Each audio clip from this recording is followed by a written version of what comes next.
Hey, what's up guys? Welcome back to another video in the Kotlin series. In this video, I'm going to teach you guys about initializer blocks and property initializers. Alright, in the last episode, we learned about the require function that we can use within constructors to add requirements when an object is being created from a class. This is making it so that if you pass in a property like a width and a height, we make sure that the width is, positive or the height is positive. We also learned that if you have a secondary constructor and it delegates to another secondary constructor with those requirements, it basically inherits those requirements because if this one calls this one, it's still going to run all the same code, right? But having to make sure that your secondary constructors rely on the one that has the requirements and just keeping track of that, or even having to duplicate requirements in different constructors, can be a little complex. So there's actually another thing that we can use called the initializer block within Kotlin that allows you to have a block of code that is run directly after the primary constructor is called. So let me give you an example here. So we're going to have a class called person, which is going to have a name and an age as properties of the class.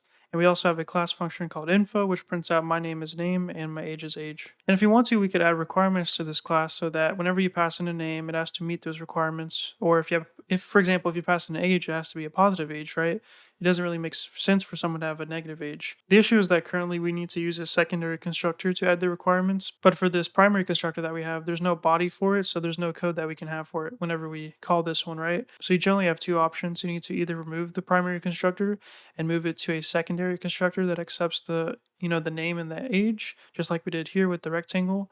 Or what you could do is instead of having a secondary constructor, you could have a initializer block. So init, and now inside of here, you can run literally whatever code you want. And now this will be called directly after the primary constructor is called. So for example, we could add require name dot is not blank. So now this will have the effect of making it so that whenever you create a new person and you pass in a name that's, blank, it will say name cannot be blank and it will throw an error. We can also add a requirement for age, just making sure it's positive like I mentioned. And these are just requirements where you can add whatever code you want to, anything that you would want to run after an object is created, like for example, just setting up stuff, initializing properties based on other properties, stuff like that, right? So for example, we can just print out this message so that we know that the initializer block ran.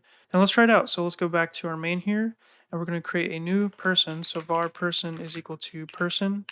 And now this is going to be accepting a name and an age, so we can say Cody and 25. Now let's run this now. There we go. It says initializing person with name Cody and age 25. So we know that this initializer block ran successfully, which is great. You can actually have multiple of them. This is more useful for when you have a lot of logic and you want to separate into different chunks.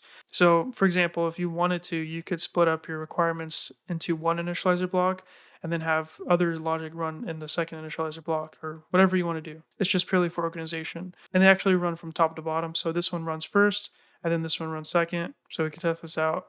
So we'll say initializing again. So now if we go ahead and run this code here, we get boom and then boom, initializing again. Great. However, you can still have constructors if you want to. These are still useful. Sometimes you do want to have your requirements in the constructor, or you want to have some secondary logic that runs when you create the object in the constructor. It's really up to you, but initializer blocks are really great for this. Because what's great is that no matter which constructor you call, whether the primary or the secondary, this will still always be called no matter what, because this calls no matter what after the primary. So if a secondary is called, a secondary delegates to the primary, so this will be called, after that. So we can have a secondary constructor that says age int, and then this could delegate towards our primary constructor that passes in a default name, like just something random, and then age, like that. And then we could have some code in here that says secondary constructor. So now if we just take a copy of this and make person2, we can see what the difference is when you call the different constructors. So for the first one, we're doing the same thing as before. We're invoking the primary constructor, and that should also invoke the two initializer blocks. But now in the second object, we're going to invoke the secondary constructor, and let's see what happens. Okay, so we get initializing person with the name is equal to Cody and age is equal to 25. So this one ran first, and then initializing again, so this one ran. And then now when we called the secondary constructor, it ran in the same exact order, so this one, and then this one, and then finally it ran the code inside of the secondary constructor. So the order is very important. Let me just write it out just to make it very clear. So whenever you create an object that has, a combination of the primary constructor, initializer blocks, and even a secondary constructor, first it's going to run the primary constructor, whatever that would be. Even if you call a secondary, it's going to delegate, right? So then after that, it's going to run any init blocks, and then finally it's going to run the secondary constructor.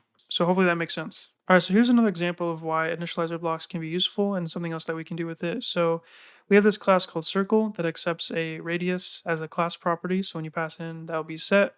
But then after you call that primary constructor, it'll call this initializer block, which will then set the area property, this class property here, which depends on the radius. So this is just another great example of why initializer blocks are great, because if you have a property that depends on other properties, like the radius, for example, you can use the init block as an opportunity to calculate that. Because since we have a primary constructor here that accepts a radius, we know that this object cannot be created without a radius. With that in mind, the initializer block runs always after the primary constructor, so we know that we can safely make this calculation.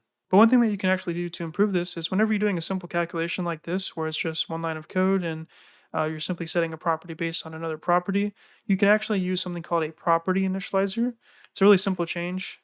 Property initializer. All you got to do is take this and move it up here.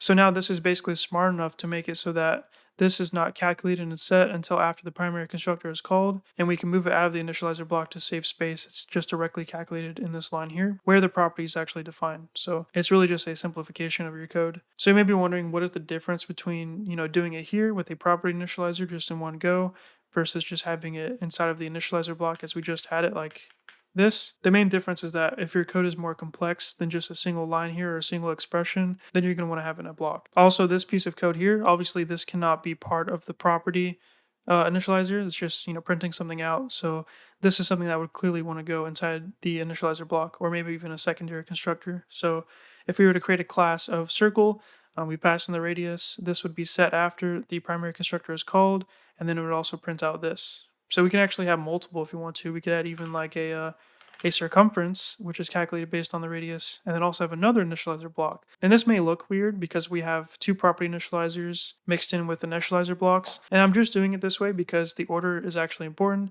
The order in which you have your property initializers and your initializer blocks matters. They're executed from top to bottom. So this one is calculated first, then this one's ran, this one's calculated next, and then this one's ran. All after the primary constructor though, okay?